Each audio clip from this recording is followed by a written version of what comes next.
Greetings world. Since we now know the Charlie Hebdo attack was a Gladio 2 false flag by the usual suspects, NATO hardliners and Zionists, can we safely make the same assumption about these new Friday the 13th Paris atrocities? I think we can. Almost every really big terror attack turns out, after extensive critical examination, to have been the usual state-sponsored false flag stuff.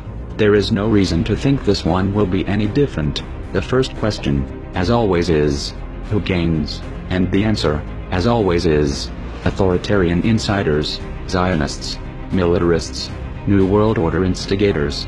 Speaking of which, the ordered out of chaos thing is going into overdrive, between the destruction of several Middle Eastern countries, refugees flooding Europe, preparations for World War III versus Russia and China, and ongoing false flag terror. It seems the creative destruction people are staying busy.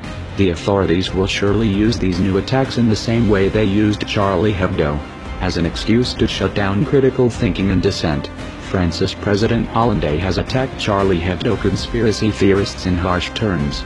If I were a truly paranoid conspiracy theorist, I would say the Charlie Hebdo hypercs are fleeing forward into even bigger chaos and an even bigger crackdown on freedom, especially the freedom to seek the truth about false flag terror. And let's not forget that the EU just instituted mandatory labeling of products from the occupied territories. The Zionists are throwing a gargantuan hissy fit, just like right before the Charlie Hebdo attacks. So the least that can be said is that the timing seems extremely suspicious. Then again, maybe it's all just coincidence. Maybe this is an actual attack by angry Muslims. Maybe there is no state sponsorship. Maybe this time, for once, it actually isn't a false flag. But what would radical Muslims gain?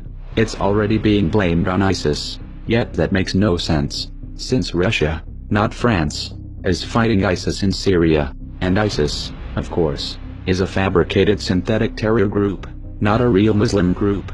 Anyway, to believe the official Muslims did its stories of the big terror attacks starting with 9/11, you would have to think of the ostensible Muslim perps as complete idiots, utterly incapable of strategic thinking, desperate to hand the Zionist neocons exactly the kind of PR they want.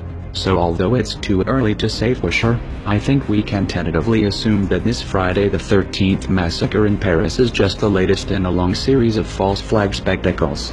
And if we let the perps get away with this one, as they've gotten away with all the others, we can expect more of the same. We are anonymous.